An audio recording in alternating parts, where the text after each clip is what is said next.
አባቶቻችን አንድ ምዕመን ሊጸልያቸው የሚገቡ ጸሎቶች መካከል ዳዊትና ውዳሴ ማርያም ቁጥር 1 ጸሎቶች ናቸው። ክርስቲያን በጣም እየበቃ ሲሄድ የክርስቶስን መከራው ያለ በሽለላና በፉከራ ሊነጥቁን የሚፈልጉ ሰዎች በዙ እንጂ ክርስቶስን በመስበክ ኦርቶዶክስን የሚያክል የለም። ክርስቶስ የስብከት ማዕከል ነው። ከመላእክት ቅዱስ ገብርኤል ከቅዱሳን ዳዊትን ሳንጠራ የምንውልበት ቅዳሴና ጸሎት የለንም። ዳዊት ሳይደግም የሚውል ማንም የለም። ኦርቶዶክሳዊ ክርስቲያን ዳዊት እንደ እግዚአብሔር ልብ የሆነው ማን ነው? ዳዊት ምስጋና ማቅረብ አንድን ሰው ምድራዊ መልአክ ያደርገዋል። እግዚአብሔርን ምስጋና ይጠራዋል ማለት ነው። እግዚአብሔር በምስጋና ይሳባል፣ በምሬት አይሳብም። እግዚአብሔር አንድ ቀን ስንቅ ይዘይር ተብሎ ወደ ወንድሞቹ ለምድርና ለሰማይ ያስቸገረ የከበደ ግዙፍ ሰው ቆሟል። ጎልያድ የተባለ በደስታም በመከራም ብዙዎቻችን ችግር ሲደርስብን ስንፈራ ስንጨነቅ ሌላ አማራጭ እንፈልጋለን። የማይጠፋ ነው ክርስቲያን፣ የማያጠፋ ሳይሆን ግዙፍ የሆነው ጋኔን በማን ላይ ሊወድቅልናል? ክርስትና ፍጻሜ የሌለው የአገልጋይነት ሕይወት ነው። ብዙ ጎልያድ ችግሮች ፊት ለፊታችን አሉ። ዳዊታዊ ልብ ይስጠን መድኃኔዓለም። በስመ አብ ወወልድ ወመንፈስ ቅዱስ አሐዱ አምላክ አሜን። ረከብክዎ ለዳዊት ገብርየ ብእሴ መይመነ ዘከመ ልብየ ዘይገብር ኩሎ ፈቃደ ዚአየ። እንደ ልቤ የሆነውን ታማኙን አገልጋይ እኔ የምወደውን የማደርግ የልቤንም የሚያደርግልኝ የሚያደርስልኝ ባሪያዬን ዳዊትን አገኘሁት። የሐዋርያት ሥራ ምዕራፍ 13 ቁጥር 22፣ አንደኛ ሳሙኤል ምዕራፍ 16 ቁጥር 12 13። ቅዱስ ዳዊት የሚዘክረውና የሚያስበው ትውልድ ስለተነሳ እግዚአብሔር ይመስገን። በመጀመሪያ ዳዊት ግን ስሙ ሳይጠራ የማይዋል በኢትዮጵያ ቤተክርስቲያን ውስጥ ስማቸው ሳይጠሩ ከማንውልባቸው፣ ስማቸውን ሳንጠራ ከማንውልባቸው፣ ስራዎቻቸውን ሳንጸልይባቸው ከማንውልባቸው ቅዱሳን አባቶቻችን መካከል አንዱ ነው። ዳዊት ሳይጠራ በኢትዮጵያ ቤተክርስቲያን ውስጥ ውሎ አድሮ አያውቅም። እንደውም ሰፊውን የቤተክርስቲያን የአገልግሎት ክፍል ዳዊት ይይዛል እና ስሙ ይጠራል። በቅዳሴም ላይ እንጠራለን፣ በጸሎታችንም ይጠቀሳል። በቅዳሴ ውስጥ ስሙን ብቻ ሳይሆን የምንጠራው አገልግሎቱንም እንጠቀማለን። ምክንያቱም ዳዊት እንደ እግዚአብሔር ልብ ስለሆነ፣ እንደማን ልብ ስለሆነ እኛ ማንን ፈልገን ነው ቤተ እግዚአብሔር የምንሄደው? ስለዚህ ስንሄድ የእግዚአብሔርን ልቡን ወይም ፈቃዱን የሚያደርግለት የእግዚአብሔርን ልብ ያራሰ፣ የእግዚአብሔርን ልብ ያረካ፣ የእግዚአብሔርን ልብ ያስደሰተ ሰው እናገኛለን። እሱን ይዘን ነው ወደ እግዚአብሔር የምንሄደው። ወደ እግዚአብሔር ለመቅረብ ትልቁ ጸሎት ቤተክርስቲያናችን ዳዊት ነው። አባቶቻችን አንድ ምዕመን ሊጸልያቸው የሚገቡ ጸሎቶች መካከል ዳዊትና ውዳሴ ማርያም ቁጥር 1 ጸሎቶች ናቸው። እነዚህን ጸሎት የሚያደርግ ሰው በእነዚህ ጸሎቶች ይሻገራል። ዳዊት መሻገሪያ ነው፣ ማለፊያ ነው። ዳዊት በብሉይ ኪዳን ውስጥ ሆነው አዲስ ኪዳንን የገለጠ ነው። ዳዊት የመጀመሪያው የቤተ ክርስቲያናችን ጸሎት መልክዓ ኢየሱስ ስንጸልይ የመጀመሪያው ጸሎቱ ክፍል ክርስቶስን ሲያነሳ ለዳዊት ባሕርየ ከርሱ ይለዋል። ሰላም ለዝክር ስመከ ስመ መሐላ ዘኢየሱ ዘአንበረ ቅድመ እግዚአብሔር ባትሮንስ። ለስም አጠራር ምስጋና ይገባል፣ ለስም መታሰቢያ ለከበረው ይለውና አስቀድሞ እግዚአብሔር በቃል ኪዳን ላኖረው ስምህ ከስም ሁሉ በላይ ለከበረው ኢየሱስ ለተባለ ስም ማለት ነው። ቤተክርስቲያናችን ለዚህ ስም ትልቅ ክብር ነው ያላት። በሽለላና በፉከራ ሊነጥቁን የሚፈልጉ ሰዎች በዙ እንጂ ክርስቶስን በመስበክ ኦርቶዶክስን የሚያክል የለም። ለሌላው ዓለም እንዲስማማ አድርገን አንሰብከውም። ለእኛ ግን እንዲዋሃደን አድርገን ክርስቶስን እንሰብከዋለን። ሌሎቹ ክርስቶስን ይፎክሩታል፣ እኛ ግን ልብሳችን ነው፣ ለብሰነዋል። ኦርቶዶክሳዊነት ክርስቶስን መልበስ ነው። ሰዎች ደስ እንዲላቸው በኢየሱስ ስም የሚሉ ሰዎች ሚዲያ ላይ ታያላችሁ። መሳቢያ ነው ይላሉ። በትክክለኛው ስርዓት አምልኮ ክርስቶስ ቤተክርስቲያን ውስጥ ሁሉን የሳበ አምላክ ነው። ስሙ የተመሰገነ ይሁን። ብሉይ ኪዳንን ስበኩ፣ አዲስ ኪዳንን ስበኩ። የስብከት ማዕከል በገዳማት ክርስቶስ ነው። በብሉይ ኪዳን እንኳን ርዕስ ቢጀምር አንድ ሰባኪ በገዳም ውስጥ እኛ ባደግንበት አዲስ ኪዳን ላይ ጨርስ ይባላል። ክርስቶስ የስብከት ማዕከል ነው። የቤተክርስቲያናችን አርማ ብቻ ሳይሆን ጉልላት ነው፣ ራስ ነው፣ አምድ ነው፣ ሕይወት ነው፣ ቅድስናችን ነው፣ ፍጻሜያችን፣ ጥጋችን ነው። ይሄ ክርስቶስ ለዳዊት ባሕርየ ከርሱ አስቀድሞ በቃል ኪዳን የኖረ ስሙ ከስሙ ሁሉ በላይ የከበረ ስም ነው። ስመ እግዚእነ ኢየሱስ ክርስቶስ የአቢም ሁሉ ስም ይሌለ የክርስቶስ ስም ከስሙ ሁሉ በላይ የከበረ ነው። ሰማይ ወምድር ይጸና ዘንበለ ስመ እግዚእነ ኢየሱስ ክርስቶስ። ሰማይና ምድር ያለ ክርስቶስ አልጸናም። ተዋህዶ እንዲህ ነው የምትሰብከው። ማን ይመስገን? እግዚአብሔር የተመሰገነ ይሁን። ሌላ ቦታ ሄደን አናገኝም። ክርስቶስን በተዋህዶ ልኩ አናገኘውም። በትክክለኛ ማንነቱ የሚሰበከው በተዋህዶ ያሰባበክ ልክ ነው ክርስቶስ የሚገለጠው። በሌላው ስሜት ነው። በተዋህዶ ክርስቶስ አምላክ ነው፣ ሌላ ቦታ ስሜት ነው። በተዋህዶ ክርስቶስ ሕይወት ነው፣ ሌላ ቦታ ስሜት ነው። በተዋህዶ ክርስቶስ ሕይወት ነው፣ ሌላ ቦታ ቋንቋ ነው፣ ንግግር ነው። ሃይማኖት ደግሞ የሚጣፍጠው ሲናገሩት ሳይሆን ምን ሲሆኑት ነው? ሲኖሩት ነው። ክርስትና በመኖር የሚገለጥ ነው። በመኖር ለመግለጥ ክርስቶስ ስሙ ከስሙ ሁሉ በላይ የከበረ ነው። ዘአንበረ ቅድመ እግዚአብሔር ባትሮስ ይላል። አስቀድሞ እግዚአብሔር በክብር በቃል ኪዳን ያኖረው ትውልድን ሊያድንበት የመድኃኒትነት ቃል ኪዳን አድርጎ ያስቀመጠው ስም ሊገለጥ አዳም ከሆነ ከማዕዱ ምንነሲ እግዚአብሔር ከሦስቱ አካል አንዱ አካል እግዚአብሔር ወልድ ኢየሱስ የሚለውን ስም አስቀመጠ ሊገለጥበት። በዚህ ስም የተጠሩ ሰዎችን ራስ እያደረጋቸው መጣ። እነ ኢሳይያስ ሊቀ ነቢያት ሆኑ። እነ ኢያሱ ምድረ ርስትን ወረሱ። ይህን ስም ይዞ ማይሻገር የለም። ሙሴ በዚህ ስም ስላልተጠራ ሳይሻገር ቀረ። አያችሁ።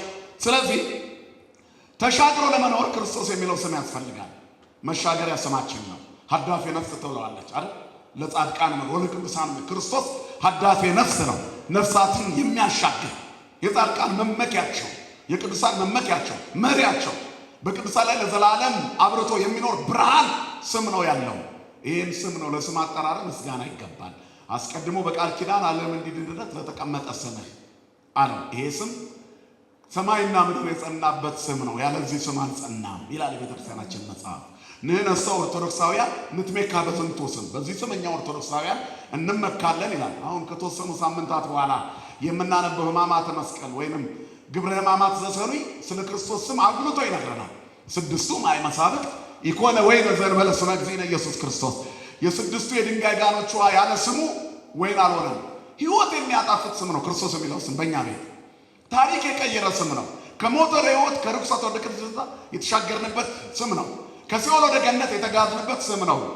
የተወጋ ጎኑ፣ የተቸነከረ እጆቹ፣ ጥምቀትና ቁርባን የሆነልን ስሙ ክርስቶስ ነው። ክብርና ምስጋና ለስሙ ይሁን።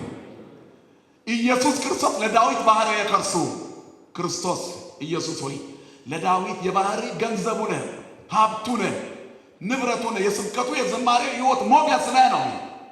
አያችሁ፣ ዳዊት ክርስቶስን በብሉይ ኪዳን ውስጥ ሆኖ የያዘ የብሉይ ኪዳን የነቢይ ሐዋርያ ነው። ለአዲስ ኪዳን ሐዋርያነት ነቢይነት ውስጥ ሆኖ የገለጠ ነው። ክርስትና ፍጻሜ የሌለው የአገልጋይነት ሕይወት ነው። ጡረታ የማይወጣበት የአገልግሎት ሕይወት። አቡነ ተክለ ሃይማኖት ዛሬም አባት ናቸው፣ ከኛ ጋር አሉ። ጻድቁ አቡነ ገብረ መንፈስ ቅዱስ ዛሬም ከኛ ጋር አሉ።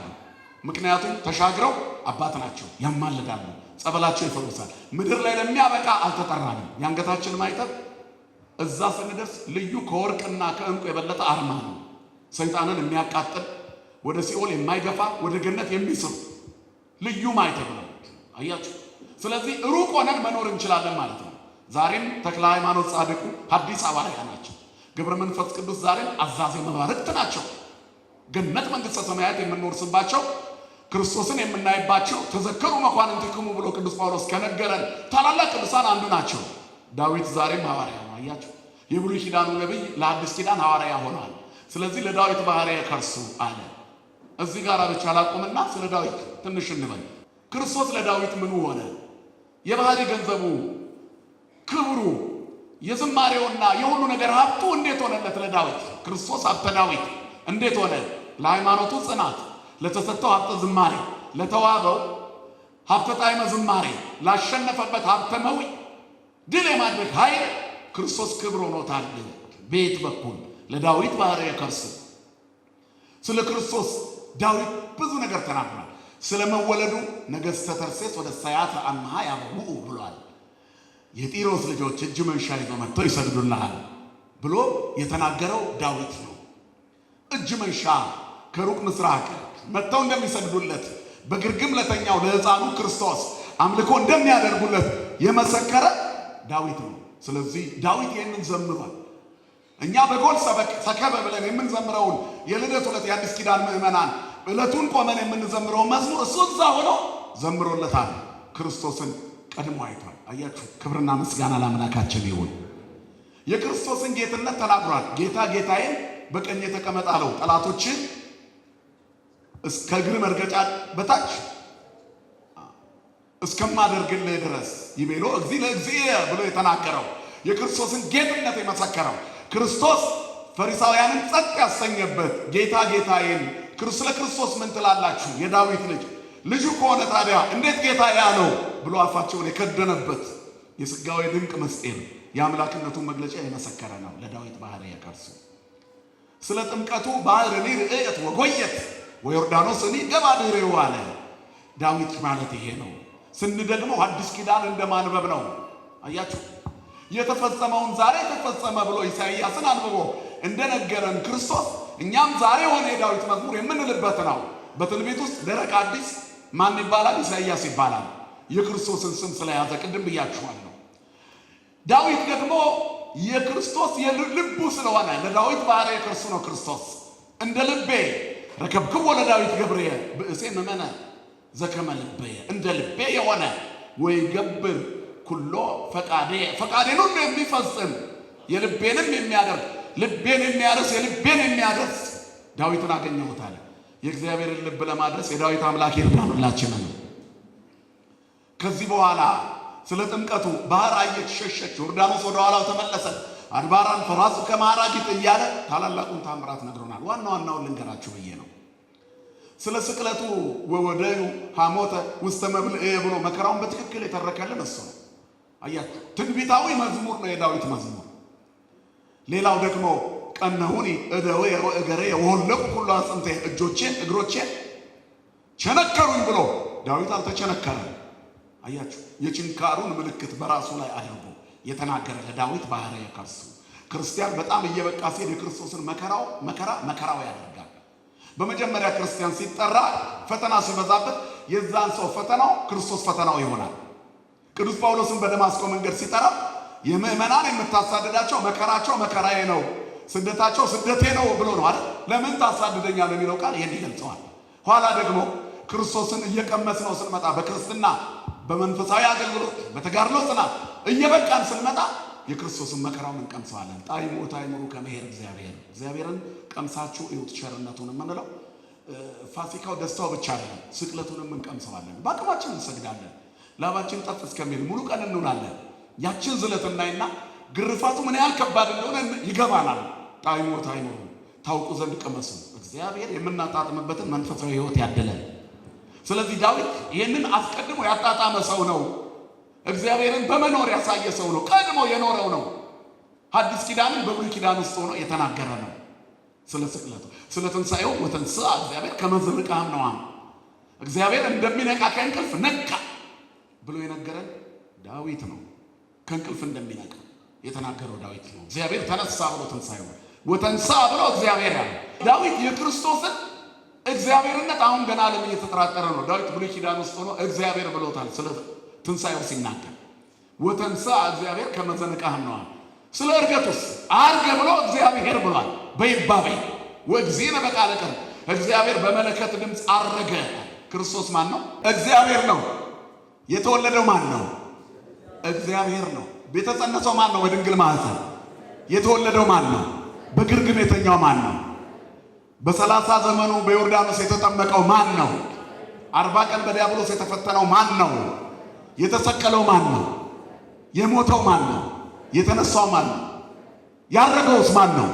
ዳግመኛ የሚመጣውስ ማን ነው? አምላከ አማልክት እግዚአብሔር ነበበ ወፀውአ ለምድር ይላል መዝሙር 49 አይደል? እምስራቅ ፀሐይ እስከ ነዓርብ ወእምጽዮን ስነ ስብሐት ብሎ እግዚአብሔር እሰ ገሃደ ይመስለው። የአማልክት አምላክ እግዚአብሔር ተናገረ ከፀሐይ መውጫ እስከ መጥለቂያዋ ይላል። ከክብሩ ውበት ከጽዮን እግዚአብሔር ግልጽ ሆኖ ይመጣል። አምላካችን ዝምም አይልም፣ ይመጣል። ለሰሩት ሊፈርድላቸው፣ ለሰነፉት ሊፈርድባቸው እግዚአብሔር ይመጣል። ልብሳቸውን አጥቦ ሰውነታቸውን ታጥቦ በንጽህና ለቆሙት የአባቴ ብሩካን ሊላቸው ይመጣል። ከነድፋቸው ከማሾፍና ከስንፍና ጋር ለኖሩት ርጉማን አላውቃችሁም ሊል ይመጣል። ቸር ያሰማን መድኃኔዓለም። የሆነ አንድ ቀን አለ፣ የመጨረሻ ቀን እግዚአብሔር ስንዴውን በትክክል አበጥሮ ከእንግርዳድ ለይቶ የሚሰበስብበት ቀን የሆነ ቀን አለ። አሁን ምርትና ገለባ አብረው ናቸው ያሉት። አንድ ቀን ግን አለ ጌታ የሚመጣበት ቀን። አይ ከትላንትና እሑድ ጀምሮ እስከ ዛሬ ቅዳሜ ድረስ ያከበርነው ምጽአት ነው። የጌታን መምጣት ምጽአት አይደል? ራሳቸውን የጠበቁ በዚያን ጊዜ ብፁዓን እለ ያጽቡ አልባሲሆሙ ሰውነታቸውን ያደራጁ፣ ልብሳቸውን ያጠቡ፣ በንጽህና የቆሙ ክርስቶስን የለበሱ ብፁዓን ናቸው። ልብስ ማጠብ ክርስቶስን መልበስ ነው። ራስን ማጠብ በንጽህና በቅድስና ማጌጥ ነው። ነጩ ልብሳችን ክርስቶስ ነው። ልበስዎ ለእግዚእነ ኢየሱስ ክርስቶስ ወይትሐልዩ ፍትወተ ሥጋክሙ። ጌታ ኢየሱስ ክርስቶስን ልበሱት እንጂ ምኞቱ እንዲፈጸም ለሥጋ አታርዱ። ለሥጋ ላለማድላት ክርስቶስን መልበስ ከልደቱ እስከ ዕርገቱ ተስፋ ስለምናደርገው ምጽአቱ ድረስ ክርስቶስን ለብሶት መኖር በሥጋው ደሙ ሕይወት መመላለስ ነው። የተጠመቃችሁ ለብሳችኋል ማለት እኮ የተጠመቃችሁ በ40 እና በ80 ቀን ልጅነት ያገኛችሁ በሀብተ መንፈስ ቅዱስ በሜሮን ታትማችሁ ምን ብላችኋል? ቆርባችኋል። ለሥጋው ደሙ ክብር ያብቃን መድኃኔዓለም። እንግዲህ ዳዊት ነው እንደ እግዚአብሔር ልብ የሆነ ዳዊት ረከብክዎ ለዳዊት ገብርኤ ብእሴ ምእመነ ዘከመ ልብየ፣ እንደ ልብ የሆነውን ፈቃድን የሚያደርግ ዳዊት አገኘሁት አለ። እንደ እግዚአብሔር ልብ እንደ ዳዊት ለመሆን ያብቃን። በጸሎታችን ውስጥም መጨረሻ ላይ አምላከ ዳዊት አምላከ ዳዊት አምላከ ዳዊት የምንልበት ምክንያት ይሄ ነው። ዳዊት የቤተክርስቲያናችን ትልቁ ጸሎት ነው። በቅዳሴ ሰዓት ምስባክ የሌለው ቅዳሴ የለንም። አያችሁ፣ እንደው ዘናኩቶ እንኳን እቺ ትንሿን ስርዓተ ቅዳሴ እንኳን ብናደርስ ፍታት ላይ እንኳን ምስባክ የሌለው ፍታት የለንም። የትኛውንም አገልግሎት ስናገለግል ምስባክ ሳይነካው ጸሎት አይከናወንም። ያ ብቻም አይደለም፣ በቅዳሴ ውስጥ ተውህቦ ልቦና ለዳዊት ብለን እንለለን ወጥበብ ለሰሎሞን። ቅዳሴ ላይ ስሙ ሳይጠራ አይቀርም። አያችሁ፣ ከመላእክት ቅዱስ ገብርኤል ከቅዱሳን ዳዊትን ሳንጠራ የምንውልበት ቅዳሴና ጸሎት የለንም። ውሏችን በሙሉ ቅዱስ ገብርኤል ሙሉ ቀን ሳይጠራ አይሆንም። ዳዊትን ሙሉ ቀን ሳይጠራ አይሆንም። እዛ ብሉ ሄደን ዳዊትን ጠርተን ሐዲስ ኪዳን ላይ መተን ሁለቱን ያገናኘውን ገብርኤልን እንጠራዋለን። አቡነ ዘበሰማያት ላይ በሰላመ ገብርኤል መልአክ እንላለናል። በመልአኩ በገብርኤል ሰላምታ ምንለው ሁሌ ይጠራል። ዳዊትስ ዳዊት ሳይደግም የሚውል ማንም የለም። ኦርቶዶክሳዊ ክርስቲያን ዳዊት ሳይደግም የሚውል ባህታውያኑ መናኔው እስከ መሳወር የደረሱት ዳዊትን አንበበውት ነው።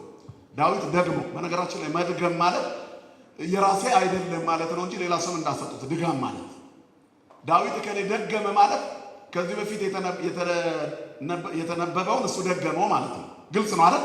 የተጻፈውን ደገመው ማለት ነው። ዳዊት ደግመሃል ማለት የመጀመሪያው ያለው ማን ስለሆነ ነው? ዳዊት ስለሆነ ነው። ባለቤቱ ደራሲው ዳዊት ስለሆነ ነው። በመንፈስ ቅዱስ አይ ሁለንተናውን ለእግዚአብሔር ሰጥቶ ዳዊት የዘመረው መዝሙር ደግመህ ዘምረኸዋል እንደማለት ነው። ግልጽ ነው አይደል? አንዳንዴ ድጋም የሚባለውን ከሌላ ነገር ጋር ትመስበታላችሁ አይደለም? ውዳሴ ማርያም ደግመሃል? አዎ። ምን ማለት ነው ደገምከው? እኔ አልፈጠርኩትም። የዚህ ድርሰት በመንፈስ ቅዱስ ባረክን እያለ ወድሰን እያለችው ማን ያዘጋጀው? ኤፍሬም ሶርያዊ በረከቱ ይደረብን። ስለዚህ እንደግመዋለን ውዳሴ ማርያም ማለት ነው። ምን ማለት ነው? አባቶች ሲጸልዩት መጥተዋል። እኛም የአባቶችን ጸሎት እንደግመዋለን። ደግመን ሰው ቅዱሳት መጻሕፍትን ሲያነብ ደገመ ይባላል። አባቶቹም ያደረጉትን ደገመ፣ ሃይማኖቱን ደገመ፣ ምግባሩን ደገመ፣ ጸሎቱን ደገመው። የግል ጥያቄውንስ ሲያልቅ የዳዊት አምላክ እግዚአብሔር ሆይ ለአባቶቼ የሰጠኸውን ጽናት እኔም ስጠኝ። አሁን ምን እያደረገ ነው? ጸሎቱን ወይንም የአባቶቹን ጸሎት በራሱ ጥያቄ እያሰረው ነው። ስለ ዳዊት ብለህ አሁን ሳነበው ዳዊት ራሱ ስለሆነ አልጎደፈም ቃላት። እኔ ገድፌ ሊሆን ይችላል። አርመኝ፣ ባገደፍኩት አርመኝ፣ በአፈ መላእክት አርመኝ፣ አስተካክለኝ። የዳዊት አምላክ እግዚአብሔር ሆይ ከዳዊት ጋር እንደሆንክ ከኔ ጋር ሁንልኝ። የዳዊት አምላክ ሁላችንንም ይጠብቀን። ዳዊት እንደ እግዚአብሔር ልብ የሆነው ማን ነው? ዳዊት አመስጋኝ ነው። አንድ ሰው እግዚአብሔርን ደስ የሚያሰኘው የመጀመሪያ ተፈጥሮ ማመስገን ነው። ምስጋና ማቅረብ አንድን ሰው ምድራዊ መልአክ ያደርገዋል። ማመስገን ማለት ደግሞ ምክንያት ሁሉ ሳይኖር ዝም ብሎ ማመስገን ነው። አይኩትዎ በእንተ ኩሉ ነው። ተፈስሑ በኩሉ ጊዜ ወጸልዩ ወትረ አይኩትዎ ለእግዚአብሔር በእንተ ኩሉ ዘገብረ። ስለ ስራ ሁሉ ማመስገን፣ ዝም ብሎ ማመስገን እንደ መልአክ ያሰኛል። እግዚአብሔር ነው። ብናገኝም ብናጣም ማመስገን። ቢርባችሁ ማመስግኑ፣ ብትጠግቡ ማመስግኑ፣ ብታዝኑ ማመስግኑ፣ ብትደሰቱ ማመስግኑ፣ ለብሳችሁም ታረዛችሁ ማመስግኑ፣ በወይኒ ወርዳችሁ ማመስግኑ። ማመስገን ነፃ ያወጣል። ሐዋርያት ሥራ ምዕራፍ 16 ቅዱስ ጳውሎስና ሲላስ የወይኒ ቤቱን መሰረት ያናወጠው የዝማሬያቸው ኃይል ነው። ስንዘምር አብረውን መላእክት ያሸበሽባሉ። ስናገለግል አብረውን ያገለግላሉ። በኢትዮጵያ ውስጥ የተዘጉ አብያተ ክርስቲያናት የዕጣን መዓዛቸው አይጠፋም። ይህን ታውቃላችሁ። ምንድን ነው ይሄ ምክንያቱ? መላእክት ይቀድሳሉ፣ እኛ ባንቀድስ ምስጋና አይቋረጥበትም። ስለኛ ብቃት አይደለም። በር ተዘግቶ ህዝብ ቆሞ ቅዳሴ የሰማባቸው አብያተ ክርስቲያናት ቅርብ ጊዜ አላ በእኛ ዘመን ሐረር ላይ እንደተዘጋ የቅዱስ ሚካኤል ቤተ መቅደስ ሁላችሁም የምታውቁት ታሪክ ነው ብዬ ገምታለሁ። እንዲህ ሚዲያ ባልተስፋፋበት ጊዜ ምናልባት 15 ዓመት አካባቢ ተዘግቶ ምዕመናን ቆመው ያስቀድሱ ነበረ። ሳሩ የሰው ትከሻ ይደርሳል። በወር አንድ ጊዜ መጥተው የሚያጥሙት ካህን መንገዱ አለ። ሌላው ሳር ብቻ ነው፣ ምዕመን የለውም ቦታው ላይ። ግን እግዚአብሔር አገልጋዮች አሉ። ድብቆቹ ሰራዊቶች መጥተው ዕጣን አጥነው ይሄዳሉ። እምነት የሌላቸው ሰዎች ናቸው። በመንገዱ ሲያልፉ ዕጣን እየሸተታቸው ይሄ በር ዝግ ነው። የዕጣኑ ሽታና የዜማው ድምፅ ግን ከባድ ነው ማለት ጀመሩ። አንድ ሁለት እየተባለ መንደሩ ሙሉ ሞላው። ከዛ የህዝቡ እልልታና ጩኸት የመላእክቱን ዝማሬ ቀንሰውና ጠፉ። በዚህ ልክ ነው ነው ማን ይመስገን። ስለዚህ ያያችሁ እግዚአብሔርን ምስጋና ይጠራዋል ማለት ነው። እግዚአብሔር በምስጋና ይሳባል፣ በምሬት አይሳብም። እግዚአብሔር በመነጫነጭ አይሳብም። ብዙ ጊዜ መከራ በሕይወታችን ውስጥ ይኖራል። ጓዳችን ውስጥ ጥያቄ የሌለን ሰዎች የለንም፣ ግን ማመስገን አናቋርጥ። ይመጣና ችግሩን ይቆርጠዋል። መድኃኒዓለም ችግሮችን ይቆርጠልን። ስለዚህ አመሰገነ። ዳዊት አመስጋኝ ነበር፣ ያለማቋረጥ የሚያመሰግን። ስለዚህ የምስጋና ሰው ነው። የእግዚአብሔርን ልብ የሚነካው አገልግሎታችን በምስጋና ሲጀመር ነው። ለዚህ ነው አባታችን ሆይ በሰማያት የምትኖር ብለን ስሙ ለዘላለም የተቀደሰ ይሁን። አባታችን ሆይንም ምስጋና ነው። በሰማያት የምትኖር የሚለው ምስጋና ልዕልናው ከፍታውን ለመግለጥ እንጂ በምድር እሱን የሚተካ አምላክ ኖር አይደለም። እሱን የሚተካም አባት የለም። የእግዚአብሔር አባትነት መተኪያ የለው፣ ምትክ የለው። ስለዚህ አባትነቱን ስናውጅ አመስግነነዋል። ከዛ ስምህ ይመስገን ለዘላለም። እግዚአብሔር ስሙ የተመሰገነ ይሁን። ሌላው ዳዊት ምን አይነት ሰው መሰላችሁ? ጽኑ ሃይማኖት ነው። በሃይማኖቱ ጽኑ ነው። በብዙ ነገር ውስጥ በእግዚአብሔር ያምናል። እግዚአብሔርን የሚፈራ ነው። በእግዚአብሔር ላይ ጽኑ እምነት አለ። ጥብዓቱ በእግዚአብሔር ላይ በመደገፍ ነው። ሁላችሁም ታውቁታላችሁ። አንድ ቀን ስንቅ ይዘይር ተብሎ ወደ ወንድሞቹ ሄዱ። 7 ትልልቅ ወንድሞች አሉት፣ እሱ 8ኛ ነው። እዛ ሲደርስ ግን ሌላ ነገር ተፈጥሮ ነበረ። ወንድሞቹ እረኛ የሆኑበት አካባቢ ጋር የእስራኤል ሰራዊትና የፍልስጤም ሰራዊት ተፋጠዋል። ለምድርና ለሰማይ ያስቸገረ የከበደ ግዙፍ ሰው ቆሟል፣ ጎልያድ የተባለ። እሱን ደፍሮ የሚዋጋው ጠፍቶ እስራኤልን የሚገዛው ሳኦል እንኳን ተሸማቆ ድንኳን ውስጥ ተቀምጧል። ይህ ያው እግዚአብሔርን ሕዝብ ያው እስራኤልን አለ ጽኑ ሃይማኖት፣ በሃይማኖቱ የጸና ሰው ድፍረት ያለው ያ ብቻም ቀናኢም ነው በሃይማኖቱ። እሱ መቅናተ ቤተ ከበላኒ እሱ መዝሙር እኮ ነው አይደል? ትዕይርቶ ሙለለ የተየሩ ከወድቀ ላለ ጽኑ ሃይማኖት ነው። በሃይማኖቱ የጸና ነው። በእግዚአብሔር ላይ ያለው እምነት ጽኑ ነው። በደስታም በመከራም ብዙዎቻችን ችግር ሲደርስብን ስንፈራ ስንጨነቅ ሌላ አማራጭ እንፈልጋለን። ዳዊት ሌላ አማራጭ የለውም። ጓደኞቼን ሰብስቤ ወንድሞቼን ይዤ ልግጠም አላለም። ጎልያድን ለመግጠም ከማን ጋር ሆኜ ገጥመዋለሁ አለ። በእግዚአብሔር ስም እመጣብሃለሁ ነው ያለው። ያልተገዘረውን ቆላፍ ሰይፍና ጎመድ ይዞ እየናቀ የመጣበትን ሰው እጁ ላይ ባለችው እንጭፍ ግንባሩን መትቶ ጣለው። ማን ስላለ ከሱ ጋር? ለሰው የማይቻል ለማን ይቻላል? ብዙ ጎልያድ ችግሮች ፊት ለፊታችን አሉ። ዳዊታዊ ልብ ይስጠን መድኃኔዓለም። ልቡ ጽኑ ነው። ጥቡ ልቤ ያለተወክሎ በእግዚአብሔር ልቤ ጥቡ ነው፣ ደፋር ነው፣ በእግዚአብሔር ላይ ጽኑ ነው። አያችሁ፣ ልቤ ጨካኝ ነው፣ ልቤ ጨካኝ ነው ይላል እኮ ራሱ በእግዚአብሔር ላይ። ግልጽ ነው አይደል? መጨከን ማለት መቁረጥ ማለት ነው በእግዚአብሔር ላይ ባለው እምነት። ስለዚህ የማይቻለውን ከማን ጋር ሆኖ ቻለ? 6 ክንድ ከስንዝር የሆነ ሰው ርዝመቱ አስባችሁታል? ከ3 ሜትር በላይ ርዝመት ያለው ሰው የጎኑ ስፋት የሚያስፈራ ከግድግዳ ጋር ሊጋፋ ትንሽ ወንጭፍ ይዞ ሕፃኑ ልጅ እየሮጠ ሄደ። በእግዚአብሔር ስም እያለ በማን ስም እያለ? ስለዚህ እግዚአብሔር ተራራ የሚንድ አምላክ ነው። የማይገፋውን ይገፋልናል። በዚህ ዳዊት እንደ እግዚአብሔር ልቦን ረከብክቦ ለዳዊት ገብሬ። በዚህ ሁሉ ሕዝብ መካከል እኔ ያለው ጠርቶኝ የታገለ ጎልያድን ማንም የለም። በእኔ ላይ ጽኑ ሃይማኖት ያለው ማን ነው? ዳዊት ብቻ ነው። ስለዚህ እሱን መረጥኩት። እሱም ምን አለ? ንጉሥ ሆኖ ከመረጠው በኋላ እኔ በወንድሞቼ መካከል ታናሽ፣ በአባቴን ቤት ብላቴና አለ። እደዌ ይገብራ መሰንቆ፣ እጆቼ ግን መሰንቆን ያዘጋጃሉ። ወአጻብዔ ያስተዋድዳ መዝሙረ፣ ጣቶቼም በገናን ይደረድራሉ። መኑ ነገሮ ለእግዚእየ ውእቱ እግዚአብሔር ወውእቱ ሰምዓኒ ፈነወ መልአኮ አድኃነኒ። ቅዱስ ሚካኤል ያግዘው ነበረ፣ በእግዚአብሔር የተላከ መልአክ። ዳዊት እንዲህ አይነት ሰው ነው። ጥቡ ልብ ነው። ጥቡ ልቡ ለተወክሎ በእግዚአብሔር ብሎም ዘምሯል። እግዚአብሔር ላይ የተደገፈ ሰው ልቡ ቆራጥ ነው፣ አያመነታም። የማያመነታ ጽኑ ሃይማኖት ያለው ሰው ስለሆነ እግዚአብሔር መረጠው። ወመተርኩ ርእሶ ለጎልያድ ምንድነው ያለው እንዴ? 3 ጠጠሮችን ፈልጌ ያገኘውኝ አለ። ወወጸፍኩ ውስተ ፍጽሙ ወደ ግንባሩ ወረወርኩ በእግዚአብሔር ስም። የኔ እጅ ስትናት ግን ምን አለ? አሜሃ ወድቀ በኃይለ እግዚአብሔር። ግዙፍ የሆነው ጋኔን በማን ኃይል ይወድቅልናል? ዳዊት ይሄን ያስተማረን አባት ነው። ሌላው ዳዊት ተጸጻች ነው። የሚጸጸት ልብ ያለው ክርስቲያን ማለት የሚጸጸት ልብ ያለው ነው። የማይጠፋ ነው ክርስቲያን፣ የማያጠፋ ሳይሆን። እንበድላለን። ዳዊትንም ያን ነብይ በድሏል እኮ ግን ተጸጽቷል። ትልቁን ዳዊት እንደ እግዚአብሔር ልብ የተባለው እንኳን የሰውነት ዝንባሌው የሆነ ቦታ ላይ ወድቆ ወደቀ። ግን ቢወድቅም ክርስቲያን ምን ይሆናል? ይነሳል። በሉ እግዚአብሔር ያንሳኑላ። እመኒ ወደቁ ትነሳ ወእመኒ ወርቁ ውስተ ጽልመት እግዚአብሔር ያበርህልኝ። በወርቅ እነሳለሁ፣ በጨለማ ብመላለስ ማን ያበራልኛል?